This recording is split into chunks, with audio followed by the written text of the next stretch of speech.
오늘 하나님께서 저희에게 주신 말씀은 누가복음 4장 16절에서 23절 말씀입니다. 봉독하겠습니다.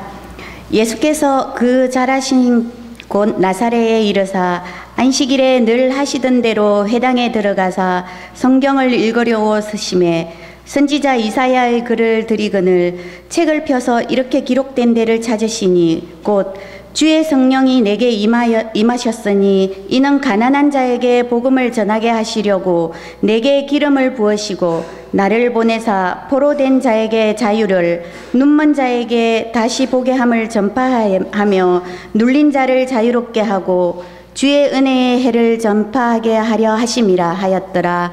책을 덮어 그 맡은 자에게 주시고 앉으시니 회당에 있는 자들이 다 주목하여 보더라. 이에 예수께서 그들에게 말씀하시되 이 글이 오늘 너희 귀에 응하였느니라 하시니 그들이 다 글을 정언하고 그 입으로 나오는 바 은혜로운 말을 놀랍게 여겨 이르되 이 사람이 요셉의 아들이 아니냐. 예수께서 그들에게 이르시되 너희가 반드시 의사야 너 자신을 고치라 하는 속담을 인용하여 내게 말하기를 우리가 들은 바 가버나움에서 행한 일을 내 고향 여기서도 행하라 하리라. 아멘.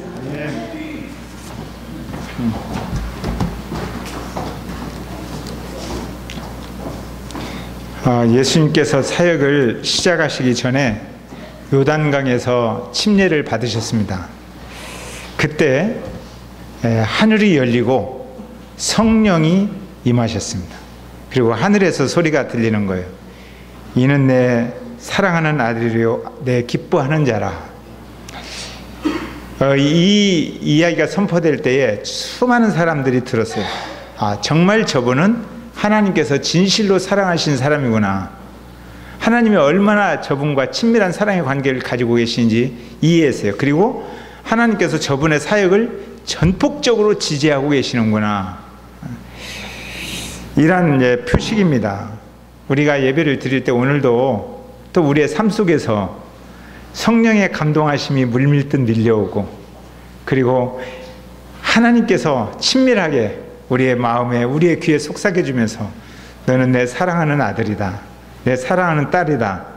이런 이야기가 들려오면 우리 마음에 진동이 일어날 것입니다. 그렇죠? 우리가 날마다 신앙생활하면서 마음이 진동이 일어나는 그런 신앙생활을 했으면 좋겠습니다. 십자가의 길을 방해하려고 하는 사단의 이러한 집요한 유혹이 있었지만 이러한 하나님과의 친밀한 사랑의 관계 그리고 전폭적인 지지 이런 것이 있었기 때문에 우리 예수님께서는 구원의 복음, 십자가의 복음, 하나님이 세상을 이처럼 사랑하신 영원한 생명의 복음을 전파하는 일을 하셨습니다. 갑자기 이러한 하늘의 복음이 들려지니까 많은 사람들이 예수님의 이러한 행보를 보면서 질문했습니다. 예수님, 저 사람이 도대체 누구냐? 예수님이 누구냐?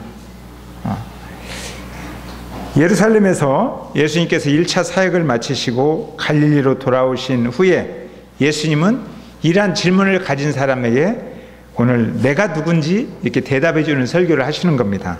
이러한 가르침을 자증적인 설교다. 자기를 소개하는 설교다. 내가 누구인가를 알려주는 설교다. 이렇게 말합니다. 너희들이 궁금해하는 예수, 그 예수, 나는 구약의 말씀, 특별히 이사야의 메시지를 통해서 선포된 하나님의 말씀을 이루는, 응하게 하는 성취자다. 나는 말씀을 성취한 사람이다. 라고 말하는 것입니다. 말씀이 내 안에서 이루어졌다. 이렇게 말해요. 우리들도 살아가면서 말씀을 들으면 어떻게 해야 돼요?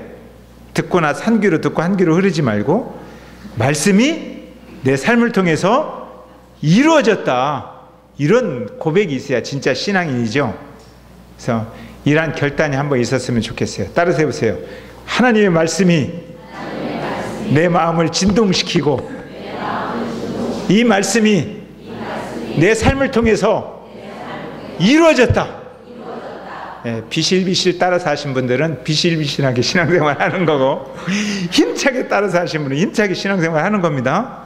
정말 이러한 일들이 여러분에게 있었으면 좋겠습니다.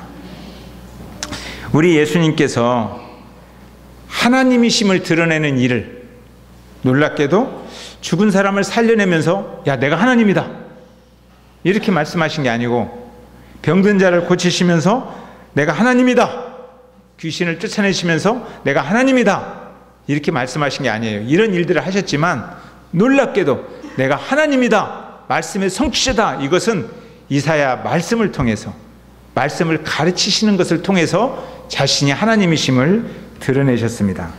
그러니까 말씀을 가르치는 일은 정말 중요한 사역입니다. 자, 우리 16절 한번 읽어볼까요? 16절 시작.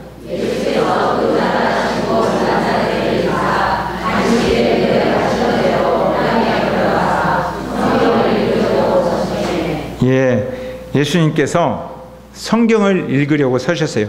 신경 안 써도 돼요. 가지러 갔으니까. 예수님께서 이렇게 말씀을 가르치실 때 배우려고 나온 사람들이 참 많았어요. 자, 신경 안 써도 됩니다. 신경 안 써도 돼요. 그런데 말씀을 배우는 사람들이 그동안 사두개인에게 배웠고 바리새인에게 배웠고 많은 선생님들에게 배웠어요. 그런데 그 배운 말씀과 전혀 다른 은혜가 다가오는 거예요. 혹시 여러분들도 그렇지 않나요? 기독교 방송을 통해서, 극동 방송을 통해서, 텔레비를 통해서 말씀을 듣고 배우다가 교회 와서 목사님 설교를 들을 때 전혀 다른 은혜의 감동이 밀려올 때가 있지 않나요? 그럴 때가 있어요. 전혀 다른, 지금까지 들었던 말씀하고 너무너무 다르게 감동이 나한테 밀려온다. 그래서 그들이 고백하는 거예요. 저 사람은 요셉의 아들인데 오늘 내가 저 사람의 말씀을 들으니까 막 그냥 신경 쓰지 말라고 했잖아요. 부탁합니다. 제발 부탁. 신경 쓰지 말아요. 가지러 갔으니까. 그냥 말씀 듣는 일에 초점을 맞춰요. 자, 말씀 들으세요. 어떻게 요셉의 아들의 입을 통해서 들려지는 말씀인데 그 말씀을 들으니까 내 심장이 뛰고 성령의 감동하심이 물밀듯 이렇게 밀려오는가? 어떻게 은혜로운 말씀이 저렇게 나올 수 있지? 라고 그들이 고백했습니다. 하나님께서 때때로 말씀을 듣다가 갑자기 그 말씀이 내 아픈 마음을 어루만질 때가 있습니다. 그냥 듣다가 갑자기 어두움 속에 있는 내 마음이 환하게 빛이 비춰오는 것 같이 들려질 그 순간이 있어요. 이게 은혜예요, 은혜. 말씀을 통해서 우리가 이러한 은혜를 우리가 많이 겪었으면 좋겠습니다. 말씀은 살아있기 때문에 우리 마음을 자극합니다. 말씀은 살아있기 때문에 생명력이 있어요. 가져와요. 눈치 보지 말고 그냥 가져와요. 오늘 물 때문에 괜히 그냥 막 여러 사람들이 신경 쓴.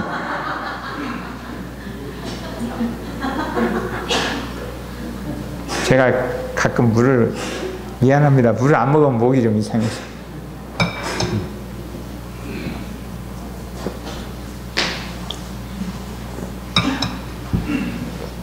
말씀이 살아있기 때문에 좌우의 날이선 어떤 것보다도 예리해서 우리 심령을 쪼개면서 다가올 때가 있어요. 살아있기 때문에. 그래서 말씀이 나를 찌르면 굳어진 마음이 녹아내리고 굳게 닫힌 마음이 활짝 열리는 그러한 순간이 있어요. 이러한 것을 성령의 감동이라고 해요.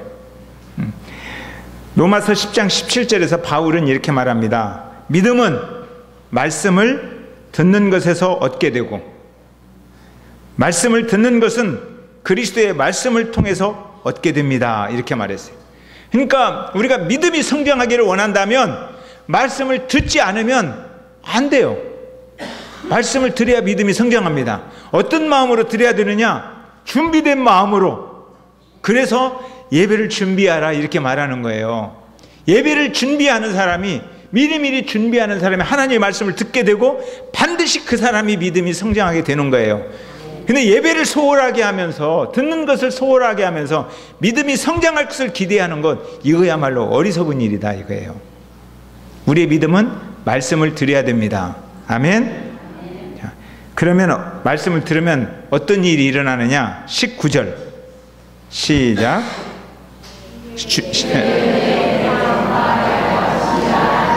예, 주님이 오신 이유가 주의 은혜를 전파하게 하려고. 그러니까 말씀을 들으면 은혜를 받는 거예요. 사람들에게는 이 채워도 채워지지 않는 빈 공간이 있어요. 파스칼은 이것을 인격의 빈 공간이다 그래. 우리 모든 사람은, 인격을 가진 모든 사람은 마음에 빈 공간이 있어요.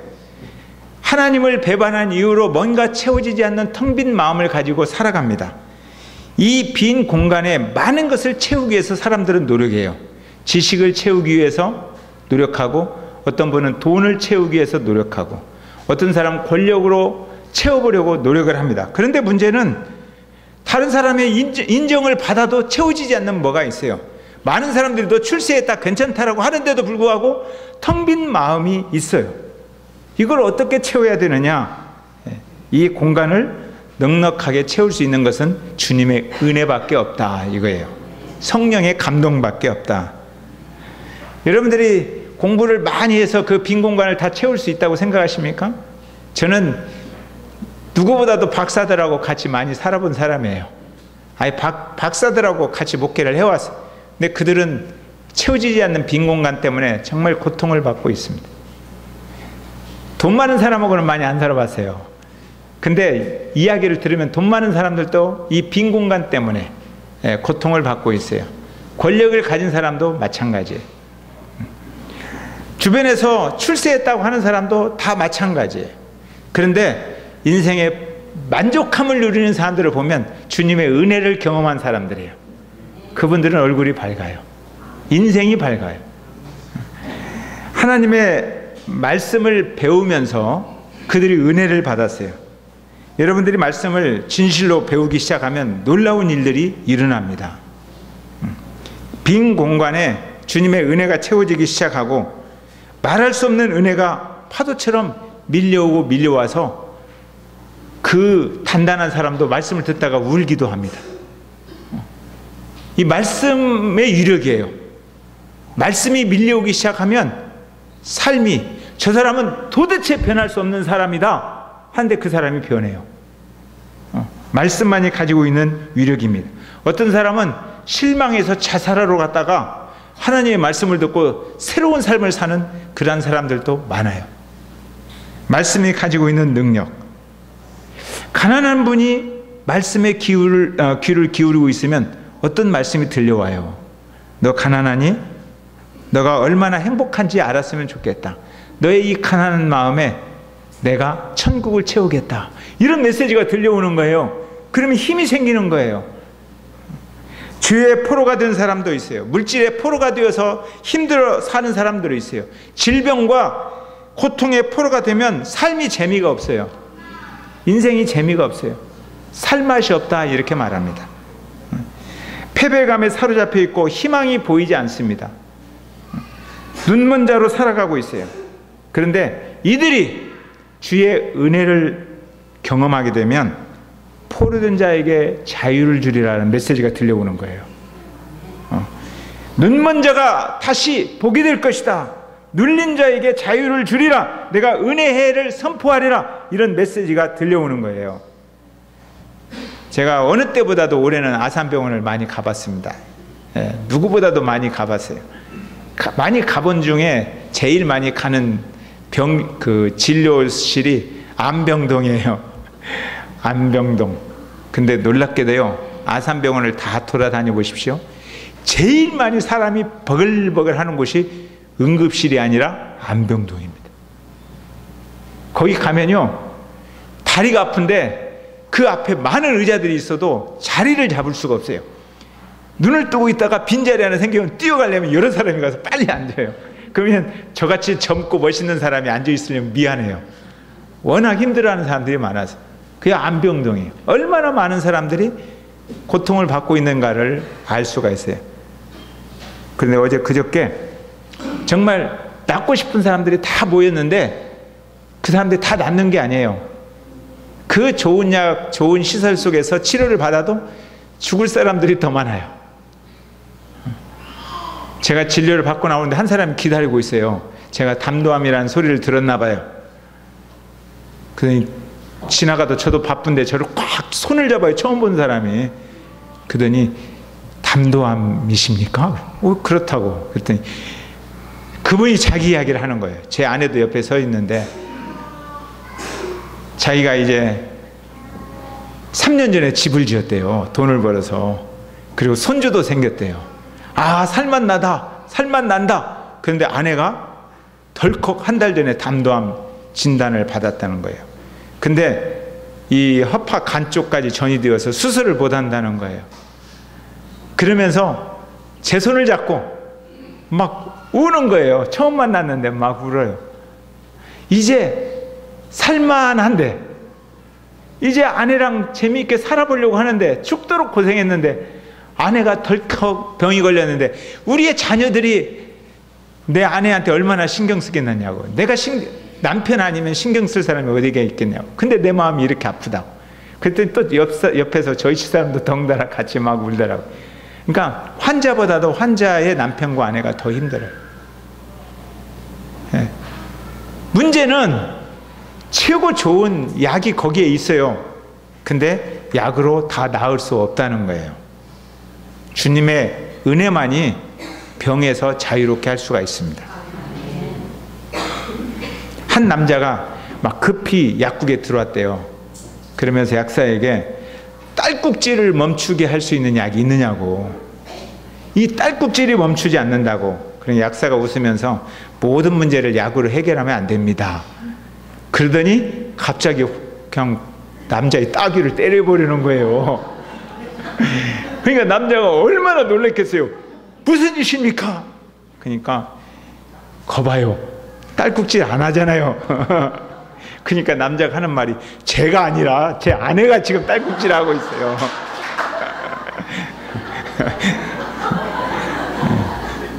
하여튼 모든 문제를 약으로 해결할 수 없는 게 많습니다.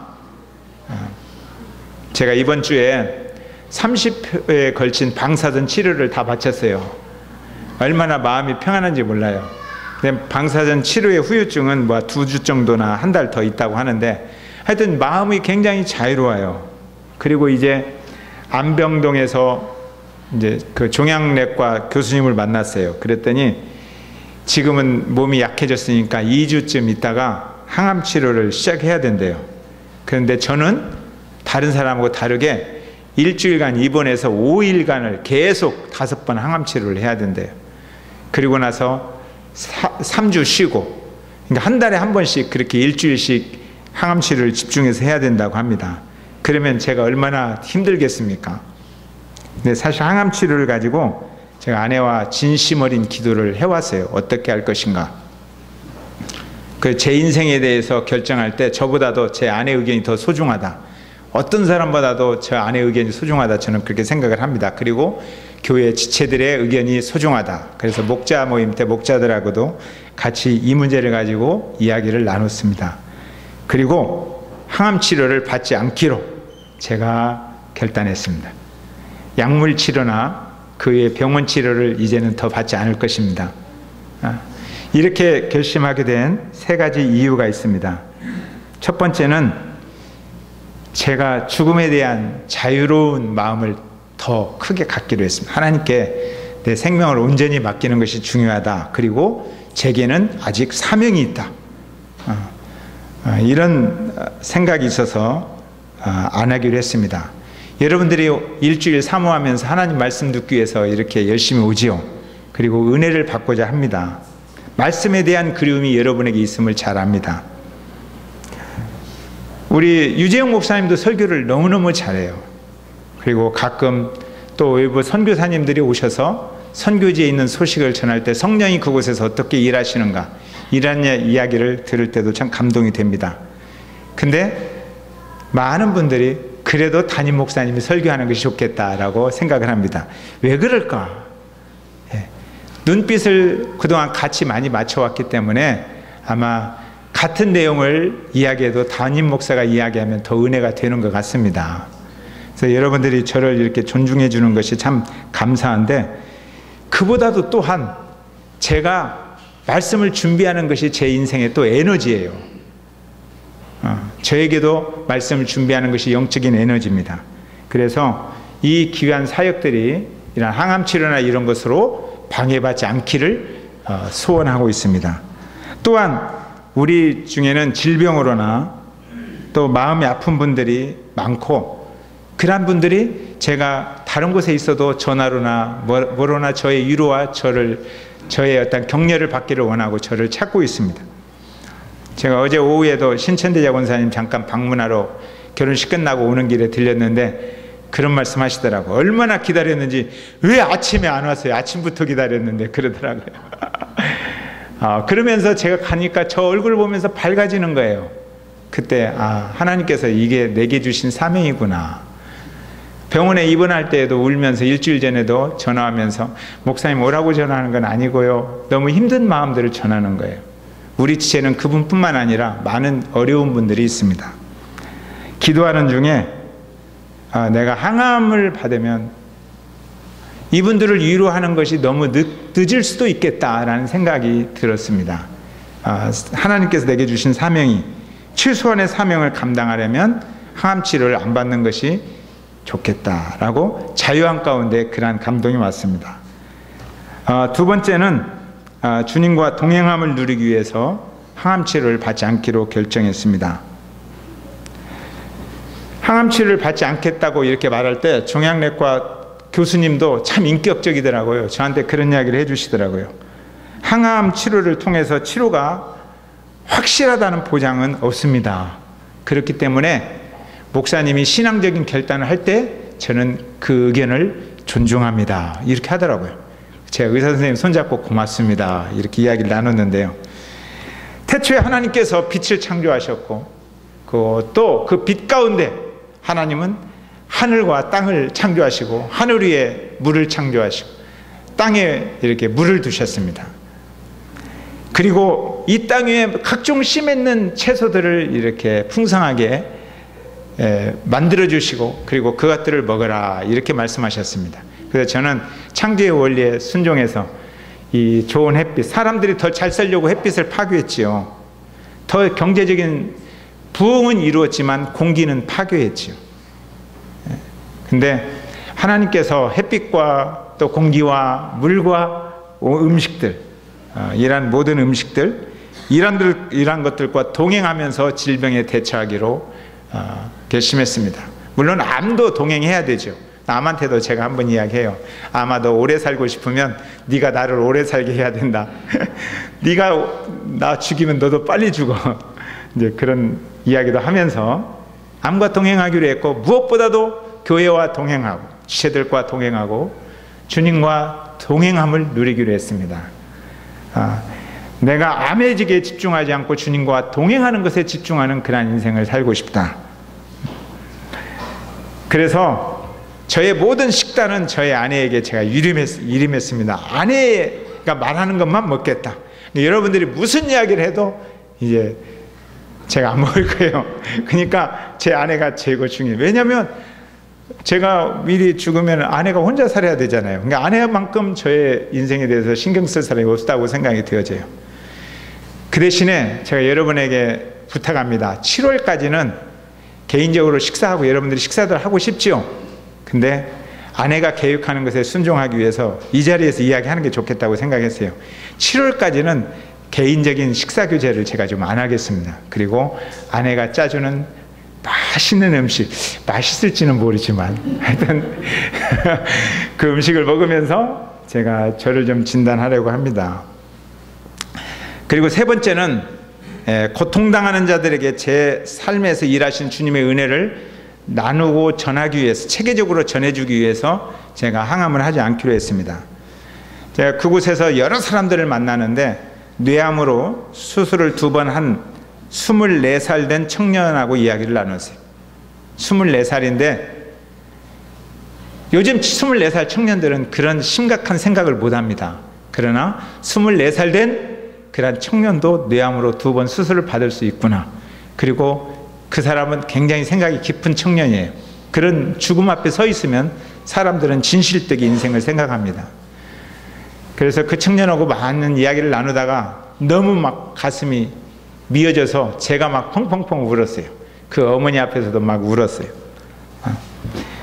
근데 그 청년이 그렇게 고백했어요. 제가 얼마를 살지를 모르겠어요, 목사님. 그러나 제 남은 삶을 진정 베품과 섬김에 집중하고 싶어요, 그러더라고요. 그래서 제가 교회가 무엇인가 책 선물도 하고 그랬는데 너무 귀하고 아름다운 아픔이었어요.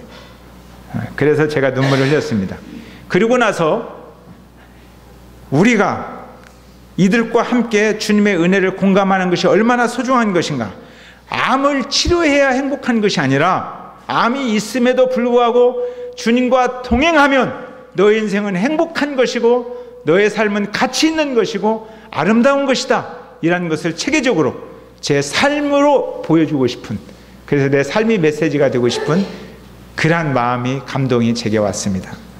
그래서 제가 항암이나 약물치료를 하지 않기로 이렇게 결단을 했습니다. 저 역시 제게 주어진 시간이 얼마나 남았는지를 알 수가 없지요. 사실 우리 인생이 얼마나 살지를 모르는 것이 큰 축복입니다. 근데 그보다도 더 큰 축복은 이제 너의 시간이 얼마 남지 않았다라는 것을 예견할 수 있는 것은 더 큰 축복입니다. 그래서 인생을 더 진지하게 살아갈 수 있는 것입니다. 저는 죽음에 대한 이러한 자유함과 사명의 중요성을 생각하면서 살아갈 수 있도록 주님이 저에게 감동을 주셔서 진심으로 감사를 드립니다.